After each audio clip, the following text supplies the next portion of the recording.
Welcome to the Jewish Matters podcast. We're on the 8th Parsha of Genesis, Parshat. And Jacob has just left his 20 years with his uncle Laban. And you'd think he'd get a break, but he goes from one furnace to another. Parshat Vayishlach. He enters the land, and he's got to deal with, first of all, his brother Esav, who he hasn't seen in 20 years, who's out to kill him, or was out to kill him, and he doesn't know where he's going to be at now at this point, 20 years later. He's got to deal with, right before that encounter, a mysterious nighttime incident where he's wrestling with the angel all night. We'll have to see what's the significance of that, what that means. And then his daughter Dinah is taken and raped by the neighbors in Shechem. And obviously, traumatic family incident, and how they will react, we will see. And then the Parsha ends with the descendants of Esav. So, encounter with Esav. The commentaries start talking about whether Yaakov should have even engaged with Esav. Some of them say that he's coming back to the land of Israel. Esav is in Seir, which is today Jordan, southern Jordan, northern Saudi Arabia. And his mission seemingly is to go back to Beit El, where he left and vowed to come back and give an offering to God, to see his father. And also very strange is going to be that he dawdles at the border. He doesn't go right in. So we're going to have to address that. But should he even have engaged Esav, who was only trouble to him and whose intentions he doesn't know? Other commentaries say he had to engage him. If he tried to ignore him, it might have angered him more, and he'd be living with that cloud above him. So Jacob comes up with a strategy. He first sends gifts, and Vayishlach, he sends messengers to bring these incredible gifts. Hundreds of sheep, goats, cattle, significant part of his portfolio. And of course, the underlying theme going on between them is Jacob having taken the right of firstborn and the blessing. So is he perhaps trying to placate him for the blessing that he got that obviously brought him a lot of prosperity? Then he divides the camp, thinking if one of them is attacked, at least the other one will survive. And this question has been raised in the earlier days of Zionism, and even after the Second World War. There are people who asked, should all the people be in Israel in a nuclear age? Should all the Jews be in Israel? What happens if there's a cataclysmic event? You're putting all the Jews into one target. And of course the answer to that is, this is our homeland, this is our destiny, this is where God made promises to us, and we move ahead and we establish ourselves here. So he sends gifts, divides up his camp, gets ready for war, and then he prays. And the commentaries point out, the Educator points out, that he prays last. And Judaism has a very practical approach to life. It's when you're in these kind of dangerous situations, it says, you do everything you need to do to address the danger, and then you can address the spiritual side of it. Then you can put your trust in God. And ultimately we do put our trust in God, but God wants us to make the earthly efforts, to make the practical moves that we need to make, and then he can pull it through for us. And we just saw in the Talmud in Daf Yomi that it says if you're going to do a mitzvah, you're protected, but not in a time of danger. Time of danger, you have to take protection. So of course, this is very applicable today in Corona times. We don't just rely upon faith, and we have to take all of our precautions. So the prayer, and Jacob expresses that he's afraid, and then he says to God, "Katonti mihol hachasidim." I am smaller than all the goodness you've given me. In other words, the goodness you've given me, God, is so overwhelming. He comes back to Israel with a large family and and with, as we saw, prosperity and the renewed promise that he will get the land. God has given him so much. And he asked God, please save me from my brother Esav so that I can come and serve you. And so those are his preparations.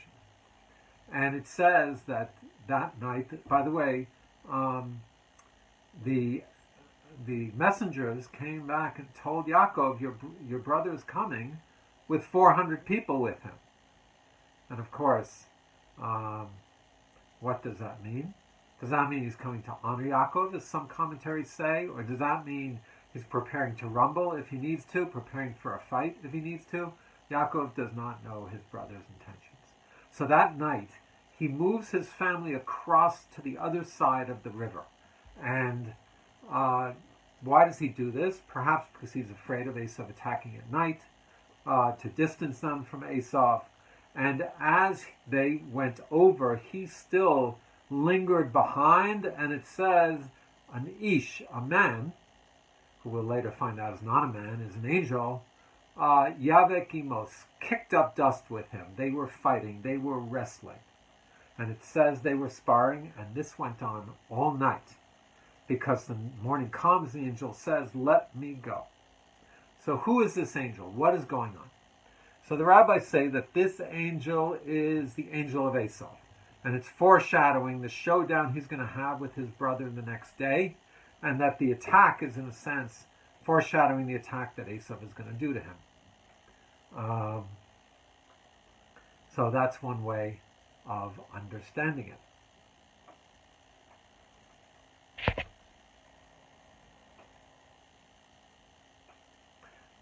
The other way of understanding it is that this is his alter ego. The Malbim says that this angel is really his alter ego. He's struggling within himself, his lower voice, his lack of belief in himself, his internal conflict over how to deal with his brother, whether he can prevail, his insecurities, perhaps over having taken bought the firstborn and taken the blessings. We're not told exactly. And so it's very mysterious. But it says that the angel could not prevail over Yaakov. And the Abarbanel says this shows that ultimately the Jewish people will prevail over the descendants of Esav, who are traced by the rabbis to the future Christians, the future Roman Empire, who is our nemesis, and the future Christian Empire, who is our nemesis. And remember, Rebecca's prophecy that there will be two nations, and they will be in conflict, and the older will serve brother, Esav will serve the younger Yaakov. So Yaakov prevails, but he is injured. And he's limping, he's injured on his thigh, and he then, the angel says, I have to go. Jacob asked for a blessing. And the angel, instead of blessing him at first, tells him, your name will no longer be Yaakov, but Yisrael. And tomorrow night we will go through an extensive delve into what the name change means. But in very brief, Yaakov is the heel. It was him always doing things in a kind of underhanded, indirect, subterfuge way. And Yisrael, Yashar Kel, to be straight. He now is confronting his demons. He's meeting them straight on and seemingly having a pivotal moment of personal transformation that he is going through. And he calls the name of the place Peniel, that I've seen God and experienced this incredible spiritual experience, which was a struggle. And it says he came out limping, and it says, therefore, the Jewish people will not eat the gid hanaseh, which is the nerve going down the leg. And that's why kosher meat does not have filet mignon, because generally they cut out that nerve. It's very difficult to cut out the nerve itself, so they cut off the whole cut and usually sell it to non-kosher butchers. What does this mean? That you're not allowed to eat this meat ever again? It's a reminder, the Sefer Chinuch says, the book of education, it's to remember this moment, this struggle that we've had, and to remember that, in fact, even though we were injured, we still will survive and we still will prevail. And in the darkness of night, the darkness of the exile, where there was so much Jewish suffering, what a message of hope that despite all the Jewish people went through, and we today have lived to see the Jewish peoples not only survive, but now flourish again. Okay, so now we have the showdown with Esav. The big day comes. And after having sent all these gifts, Yaakov comes and he basically continues to butter up Esav. And the Talmud questions this: should you be flattering? Judaism, you're not allowed to flatter. Why? Because flattery is really undeserved or over-exaggerated praise or deference to someone. And really, we're supposed to treat people in a positive way, but in an appropriate way. And so it's deference for an ulterior motive. And here the ulterior motive for Yaakov, of course, was to survive, to not die, to not be killed by his brother. So you can imagine that in Judaism, if life is in danger, certainly many things, including flattery, including lie-telling, would be suspended. So he calls himself your servant. He says, I'm your servant to his brother 8 times. He bows down to him. And the rabbis say that because he bowed down so many times in the future, his descendants, Jacob's descendants, will be subservient, overly subservient and suppressed by Esau's descendants. So the rabbis say that he did too much. He went too far. Fine, you want to make sure that he doesn't attack you, but you don't have to go that far. He also says to Esav, seeing your face is like seeing the face of God. Now we know Esav was not the most godly person. And the Talmud talks about in Sota 41 how Rabbi Judah used to go to Rome, and when he met Antigonus, he would shower him with praises. Same idea. And of course, for people like that, appealing to their ego is exactly what they want to hear. Okay, so what happens? The big build-up, the suspense, the drum roll. Esav sees Yaakov, his brother, after 20 years, even though 20 years ago he wanted to kill him. He runs, he hugs him, and he kisses him. All seemingly is good. However, Vishakehu, on the word he kissed him, in the Torah scroll there are dots written on. Remember, the vowels are not in the scroll, but these dots are.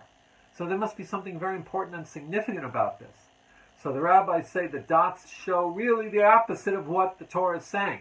Really, he kissed him, but he bit him. He tried to bite him, and Yaakov's neck turned to granite, and he broke Esav's teeth. What does that mean? Whether it happened literally or not is not the point, but it's telling us that Esav now can no longer hurt Yaakov. Yaakov has the spiritual strength to stand up to him, and on some level, Esav must know that. On a psychological level, there's really a truth to this, that we know there's some relationships we have that are very strained, that are very tense, and certain people, you know that you say the wrong thing, you cough the wrong way, and they'll blow up, and they'll turn on you, and their anger will come out. So that's another way to understand it, is that, yes, Esav hugged him and kissed him, but the animosity is still there, and any little thing could have triggered it, but it doesn't. So now Yaakov has another problem. When he prays to God, he says, save me from my brother, from Esav. So the commentaries say, what does that mean? From my brother, from Esav? So the problem is that if Esav is nice to him, if Esav is going to attack him, so save me from my brother, he's dangerous. If he is nice to him, then he's got another problem. Because Esav now wants to travel with Jacob. And Jacob knows Esav and his entourage will not be a good influence on his family. The last thing he wants is to be stuck with Esav. And so he says, I have a big entourage. I can't drive my sheep. You go ahead to Seir, and I will follow and join you. And of course, he never joins him. He never had an intention to join him. Once again, the permission to lie in order to escape, to save himself from these negative influences. In this case, perhaps spiritual. Now he knows that there's no physical danger to him. So the rabbis say that in the Messianic times, Yaakov the Torah will go out to Seir, the power of the Jewish people, and will really overcome and influence Edom and Esav. So Jacob comes out safe. And now we would think, what is he going to do? Run to his father who hasn't seen for 20 years. Go back to Beit El where he took a vow to make this, bring offerings to God on this altar that he'd set up. But he does none of that. It first says that he camped in Sukkot, which was on the other side of the border of Israel. The rabbis say he stayed there 18 months. Extremely puzzling. Then he goes to Shechem and he buys land there. And he spends time in Shechem. One of the commentaries says because he didn't go right into Israel, because he didn't go fulfill his vow, because he didn't send his father, this disastrous story with Dinah is going to happen. But why didn't he go right into Israel? So after, in Shechem, we're going to see that God then finally comes to Yaakov and says, Yaakov, go back to Beit El and fulfill your vow. And he does. But he said before he sets out, he tells his entourage, his house, get rid of all the idols that are in the house. Very shocking that Jacob's house would have idols, although he had a large entourage. And there's also the idol that Rachel stole from her father. But perhaps this is why he didn't enter immediately and go right to his father. He wasn't ready. His family, his house wasn't in order, so to speak, spiritually. And he needed to prepare to be able to actually come there. And so eventually he will get there. And it tells us eventually Yaakov will come to Isaac and will see him before he passes away. Tragically, it doesn't say anything about Rivka, and the sages say that she passed away before he was able to come and see her. In fact, right before. Her handmaid Devorah dies in Jacob's camp, and the rabbis say that really is a message that Rebecca died. So tragically, he never got to see his mother. But before we talk about the final reunion, we have to look at what happened in Shechem. So they come to this town, he buys land, and this is very significant because I mentioned before with Abraham buying Hebron. Here, Yaakov buys a plot in Shechem. King David will buy in Jerusalem, and those places, particularly Shechem, is the tomb of Joseph. Those particularly, we have had struggles to keep the Jewish holy spots and the Jewish presence in these towns. Shechem, the tomb of Joseph, was burnt. Torah scrolls were defaced by the Palestinian population living there, and every once in a while there are sorties with army accompaniment to show them that this is our holy spot. Legally, according to Oslo Accords, they're supposed to give us access to these places, but unfortunately not so simple. Okay, so Shechem, he comes into Shechem, and what happens? Dinah, the one daughter who we're told about of Leah and of any of the wives, goes out, and Shechem, the son of Hamor, the mayor of the town is called Hamor, donkey, and his son is called Shechem because he embodies what this town is about. He sees her and he rapes her, and then it says his soul connects to her and he loves her. Very warped. And then they're holding on to her, and they come to Jacob and his sons, and they say, my son, Hamor says, my son loves your daughter, and he wants to marry her. And you marry her, we can marry each other, tribes, and you'll be here with us, and the whole land will be open to you. And it says that Jacob says nothing. He holds his tongue, and he is silent.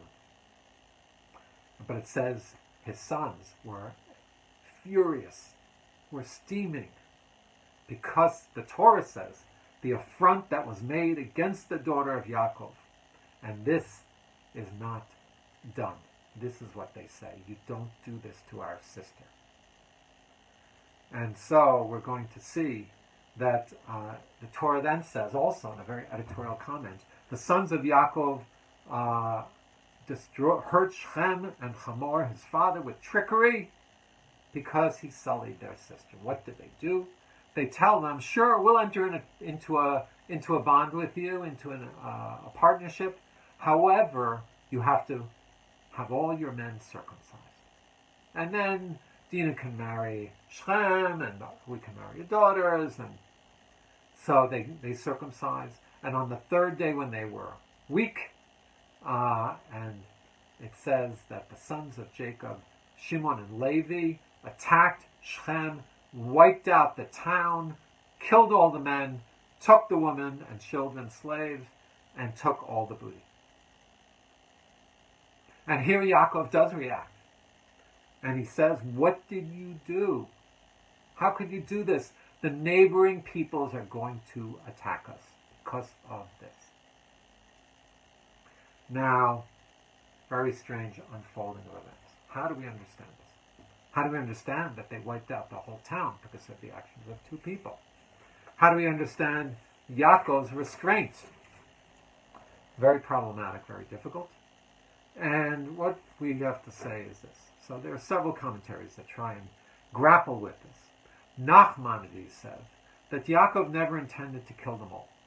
He thought they'll refuse to circumcise, and then they'll have a reason to say, give us our daughter back and we're out of here. Because they were holding Dinah captive. Maimonides says that very clearly Hamor and Shechem were guilty of rape, kidnapping. Kidnapping is liable death penalty in Jewish law. And furthermore, Maimonides says that the Torah enjoins that even non-Jews have a system of justice, have courts, enforce law. And by acceding to what their leaders did, the entire town was liable for allowing this to happen and for backing it. And seemingly they were part of the defenses when Dinah was kidnapped. So that's Maimonides says this was totally justified. Some of the commentaries take an in-between position. The Baalei Tosfot say that when it says they were pained, they weren't pained over the Brit, over the circumcision. The people of Shechem were pained and realized, we should have never gotten into this, deal with them. And it says, because when he's presenting the deal, the mayor says to the people, we enter this deal, all of their property is ours. So from here the commentaries say that they weren't really going to do a deal. They were going to turn on Yaakov and his sons and kill them and take their property. So this was, in a sense, self-defense. That's what the other commentaries say. But in the end of his life, when he gives a blessing to his sons, Yaakov will say, will curse Shimon and Levi's anger, and then he will divide them amongst Israel. They will not have Levi are spread throughout the peoples. Shimon is put in the middle of the strongest tribe, Judah. And he, in a sense, the rebuke maybe isn't that this was wrong to do, but the way they did it, acting on impulse, acting on anger, was wrong. And the commentaries struggle with, do you, when you don't have the power, and when you are oppressed, and when you are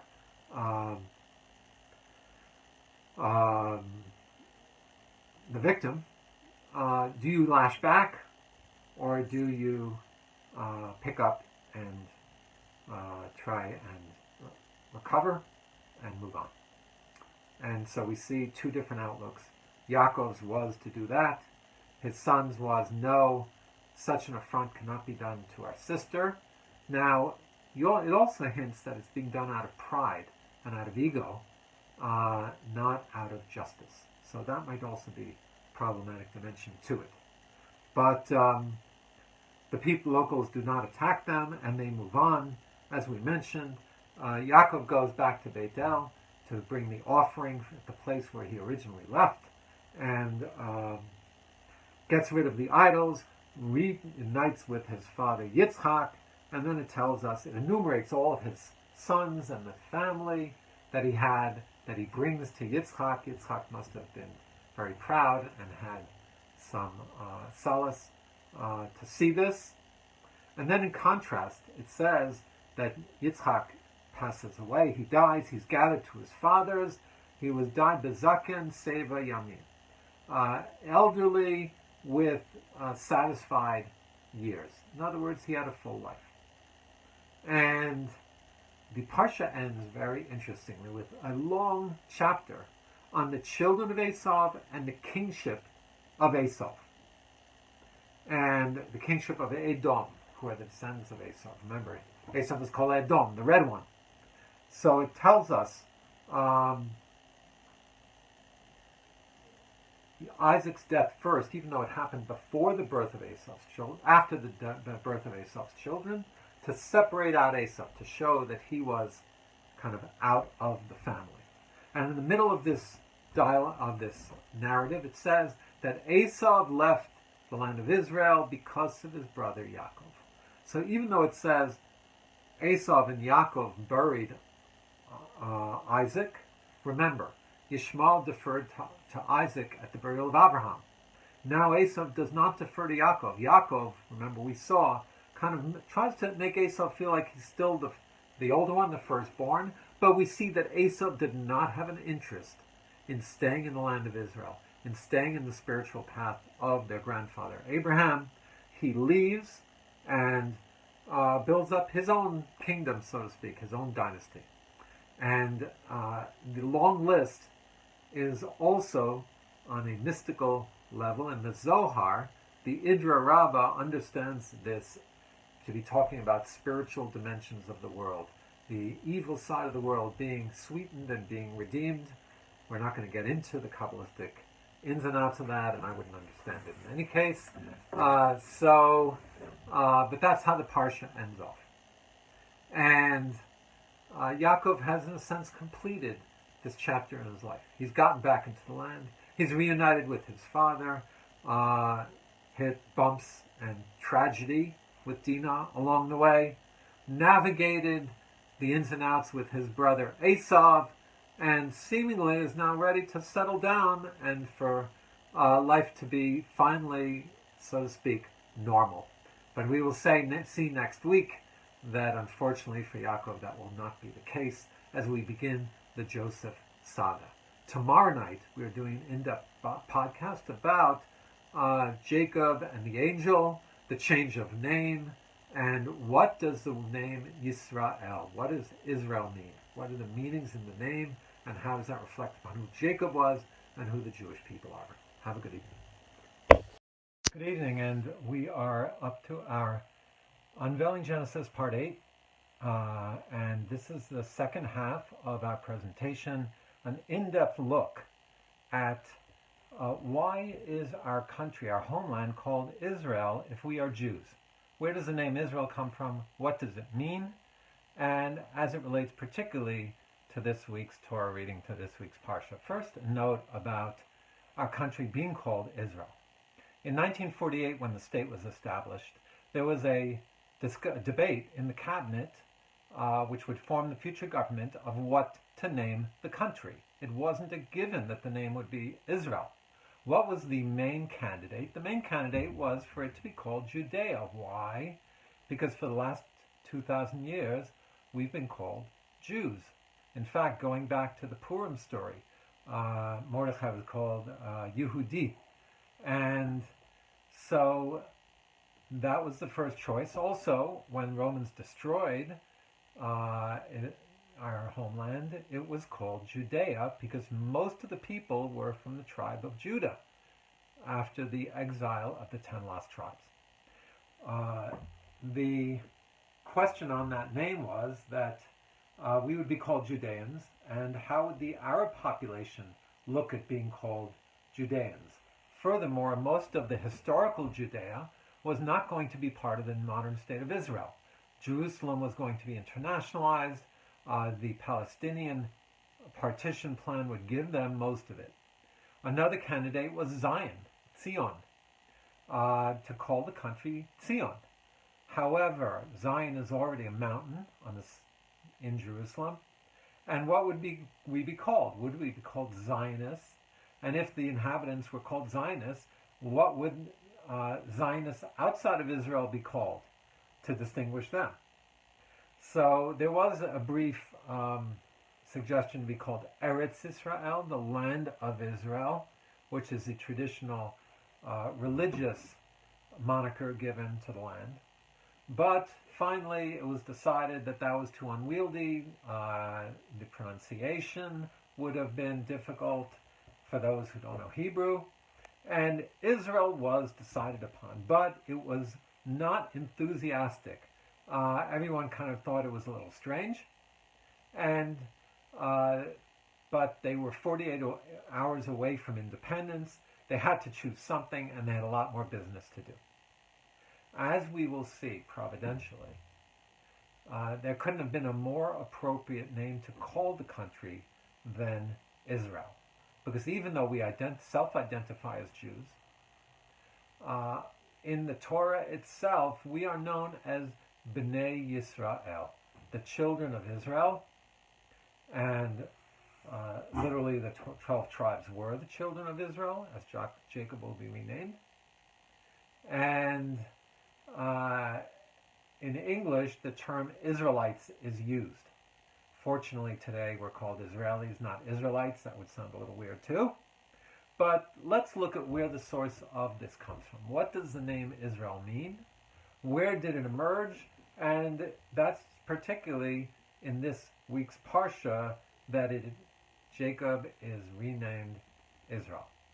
What is the context? The context is the story of Jacob wrestling with the angel. And the night before he's about to encounter his brother Esav for the first time in 20 years, he brings his family across a river, seemingly for protection. He is alone, and it says a man struggles with him. And who is this man? According to the rabbis, this man is really an angel, the angel of Esav. And meaning that it was foreshadowing the next day's struggle, which might be a physical struggle. And we believe everything physical has a spiritual dimension. What does an angel mean? An angel means a force, a spirit, an energy, a spiritual energy. So in essence, this was, in a sense, the soul, or the Jacob tells us also, Abraham talked about guardian angels. So perhaps it's the guardian angel of Esav, or the spiritual dimension of Esav. The Malbim, a 19th century commentary, gives a very interesting explanation. That Jacob, in a sense, was wrestling with himself, with his alter ego, so to speak. There's a Star Trek episode which is called The Enemy Within, where Captain Kirk beams down to a planet, and when he's beamed down, two Kirks show up. The good Kirk, who is ethical and tries to be helpful and giving, and the evil Kirk, who is selfish, who is aggressive, and who is obviously, here the prototypes are the Jacob and the Esav. So could it be that Yaakov was wrestling with himself? And even another dimension we'll see as that Yaakov was wrestling with God, with the Almighty as well. So it says, a man struggles with him. When the angel saw that he could not prevail, he injured Jacob on the hip. So the angel then tells Yaakov to let him go because the dawn is coming. Now this is very strange because if you're wrestling with someone and they attack you, usually if they want to leave, you'll let them go. In fact, you want to get rid of them. Why is Yaakov holding him? Because he then tells him he wants a blessing. We'll have to go through what that means. What blessing was he asking for?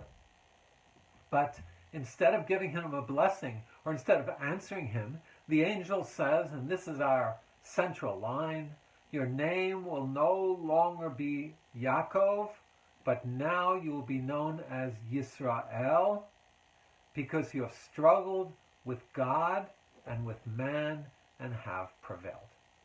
And so Jacob's name is changed to Yisrael. And upon that moment, and we'll see what that means, what is the meaning behind the name, Jacob then turns around and asks the angel, what is your name? Seemingly in response to himself being named. And the angel then doesn't answer that. In good Jewish form, he asks Jacob a question. Why are you asking me my name? And at that point, the angel doesn't answer. He gives Jacob a blessing, and then it's done. So, what is the significance of the angel naming Jacob? Why does Jacob ask for the blessing from him? And then ask for the name? And what is the blessing that Jacob ultimately gets from the angel? So the meaning of changing a name. There are times where people do change their names.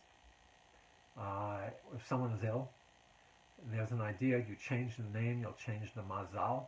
The name is connected to the essence of the person. We saw that last week in our previous in-depth podcast. And so there is a transformation occurring for Jacob. Either the name changing is causing the transformation, or it's a reflection of the transformation. So let's look at the name to understand what is that transformation. Now we know Yaakov means from Akev. He was named because he was holding on to his brother's heel, which has the imagery of kind of trying to stay right behind his brother, perhaps trying to overturn him, but a struggle with Esav. Yisrael, the angel says, is because you've struggled with God and with man and prevailed. Now, Ish Anashim could be the angel, but it's a spiritual struggle. And he's being renamed for the spiritual struggle that he is engaged in. Now, the name Yisrael can also come from the word Yashar, which means straight, which would be Yashar Kel, straight before God. Rabbi Hirsch points out that the other biblical name you find for the Jewish people, Jeshurun, is also from Yashar, to be straight. And the third possible meaning of Yisrael could be Sar Kel, could be the Prince of God. Now, on the face of it, having his name changed from Yaakov, the heel, to Yisrael, the one who struggles, or the one who is Yashar, who is straight, could be showing us that Jacob has undergone a transformation. Whereas till now, he's always been doing things indirectly, subterfuge, buying birthrights, dressing up as his brother, outmaneuvering his uncle Lavan, with breeding the animals, with leaving in the middle of the night. But everything is done with subterfuge. Could it be now that Yaakov will finally stand up strong and proud and confront his nemesis, his opponents?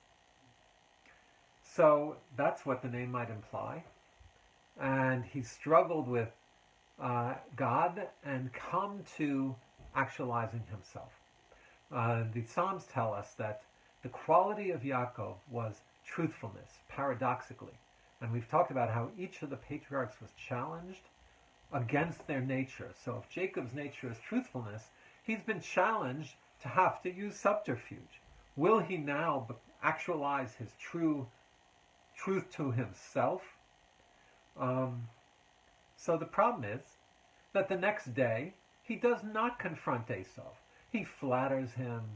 He calls him, "You have the face of God." He gives him numerous gifts. He gives him a blessing. So it seems like he's not standing up to him.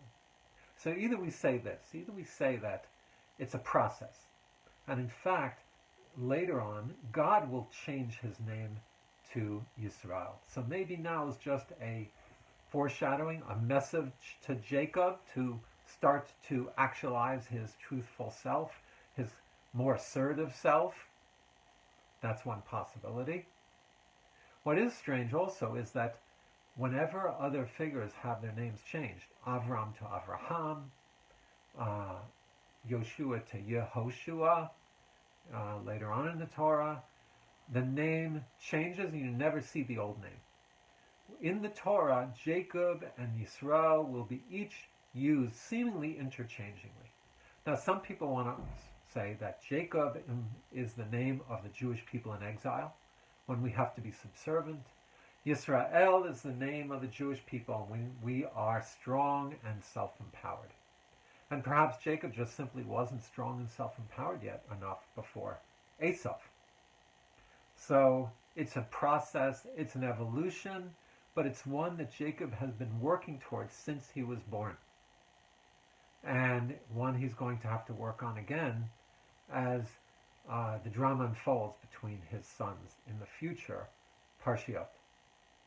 But right after this story, Dinah is raped. We saw last night, we talked about it. And Jacob does not stand up. His sons are the ones who attack the enemy and the people who have done this.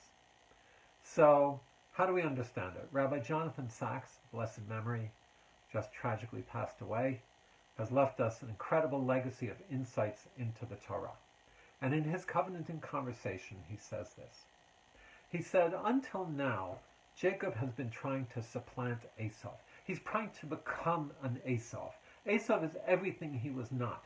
He was the meek, studious, pious one.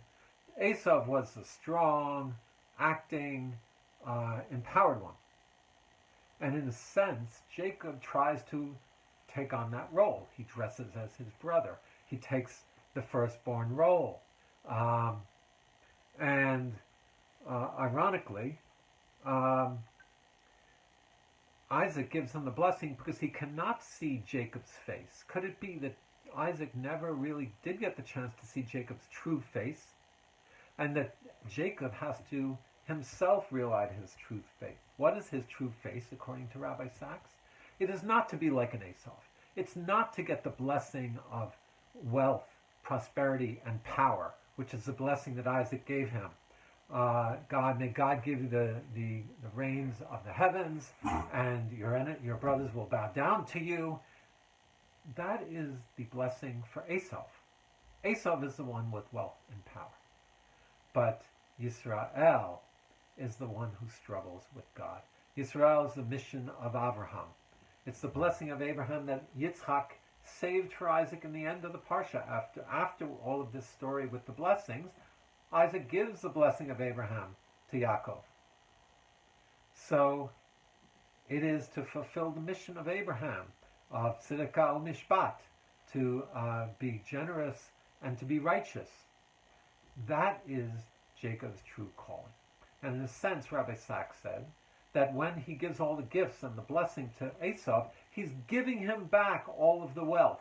He's divesting himself from it because he now realizes that his true mission is the spiritual mission.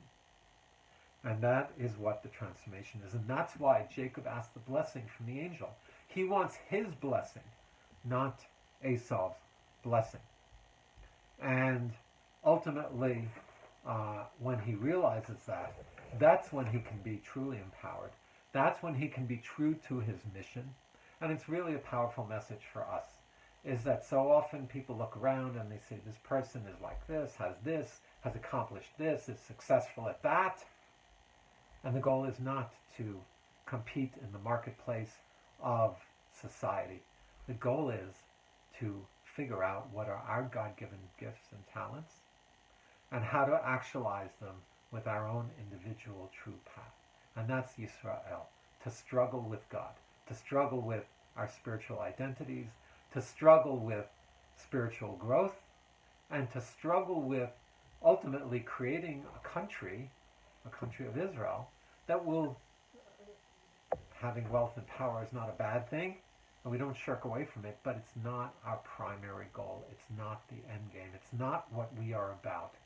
We are about the tzedek u'mishpat, about helping others, whether it's through technology that can help countries that are water challenged and famished, whether it's coming to hurricane sites and helping others, whether it's developing technology in health, and mostly through modeling what a Torah society is and having the values and the messages for the world of what society can become and what humanity can become.